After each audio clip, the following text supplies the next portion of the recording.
So if you're Korean or Japanese or Chinese, you will know exactly what's going on here.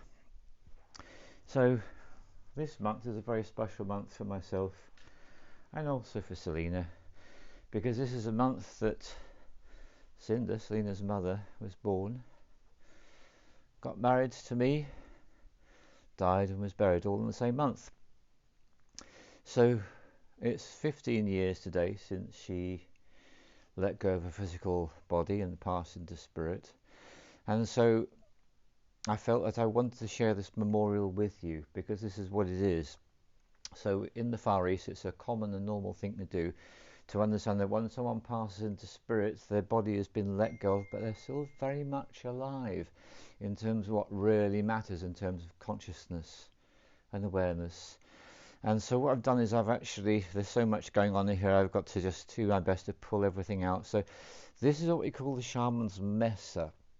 And the mesa simply is Spanish for table, so it's a shaman's table. That's what this is. Now, one of the reasons why the shaman's mesa is out for this memorial is because it was the very night that she died, let go of her physical body, passed into spirit, that I was invited by the extraordinary Amanda to train as a shamanic practitioner. And indeed, let me just explain a little bit about this mesa. So the idea of the mesa is you put everything that is significant for you in terms of whatever ceremony that you're doing onto this table. And that's what I've got. I've got all the significant things here. And I'll start off with this one, because actually I gave this one to Cinder and I inherited it after she passed. So it was at first her drum. That's on the right. And over on the left here I have this bag. And this bag is very definitely one of her bags. And then it is the tarot deck which I gave her, which I also inherited. Those are the only two things I'm aware of inheriting in terms of physical objects. And in this bag I used to keep for many years, about 10 years, it was a little packet of tramadol, because it was one of the drugs that she was on before she died. And about 5 years ago it just felt like time to get rid of that, so I did. And this is the book of poems that her wonderful friend Andrew published on her behalf. So she was a poetess, one of the things about her. Wrote extraordinary poetry both in English and in Dutch. And after she died, he realized that someone needs to do something about it. So he stepped up and he made these books published. So great gratitude to him. Over here we have a few little rose petals, and those are significant. I feel one for Cinder, one for our daughter Selena, one for our son Elwin. The whole thing is very bright and colourful, and the overriding colour is red, which is really appropriate because this was her favourite colour and she always liked bright colours. That's really appropriate. She also liked flowers, so these very bright camellias on the left, that all make complete sense for that to be here as well. And the fruit, she liked fruit, but particularly, and this is a whole thing on these oriental altars, you always have food for the departed. And so that is strawberries mashed onto a slice of white sourdough bread, which would have been absolutely one of her favourite things that she ate when she was alive. So that's the idea. So what we're doing here is we're creating an altar, if you like, and this has got all the features and significant things. I've also got the pine. The pine is for cleansing and to remind us that when the person passes and lets go of their body, traditionally what used to happen is that the person's spirit used to be drawn to the nearest tree, and the tree actually was the one that conducted the soul into the afterlife, into the other realms. And because there's a worldwide problem at the moment with deforestation, this is actually a really big issue, and in fact she was not able to pass in this traditional manner, so that's what that's there for. To remind me to say that the very first person I did psychopomp work for was for her, and I did indeed find her where she passed, and it was such a pleasure and a delight to see her move on into the spirit realms, and that all those that were waiting for her with great love were happy to receive her.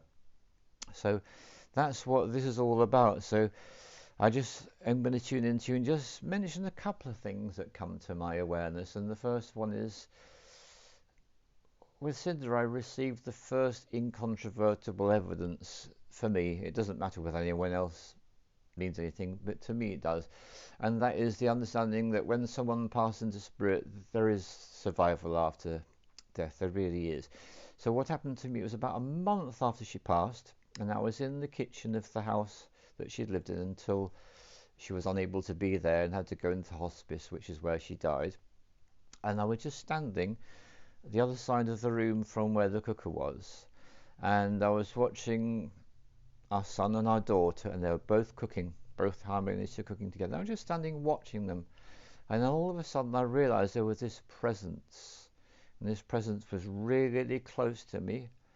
We were not touching. I've had presences put their arms around me, but it wasn't like this. It was simply the presence very close to me, and what we were doing is we were just enjoying watching our children being creative in the kitchen, and that was the very first time she chose to manifest herself to me after having passed, and that's a moment that I will treasure always.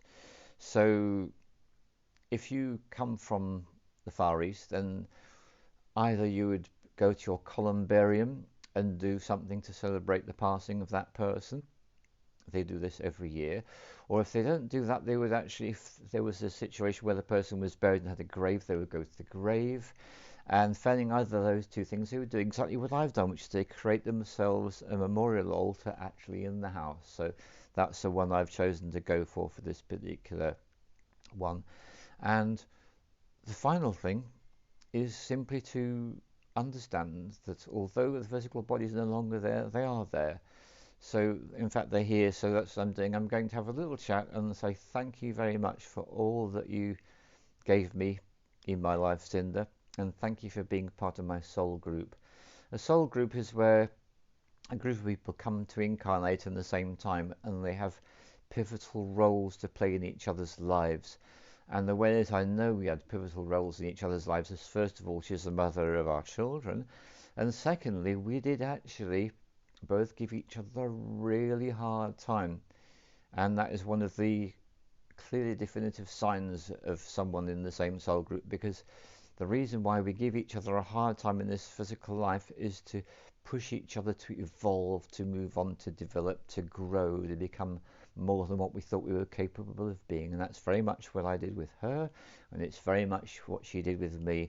I could sum the whole thing up by saying that I showed her that it's possible to move quicker in life, and she showed me it's possible to slow down in life. So we both had a really great gift from that. So thanks very much for joining me on this memorial, and I might just spend a few moments just saying what I feel I need to say to her quietly and privately. Thanks for joining me. Cheers.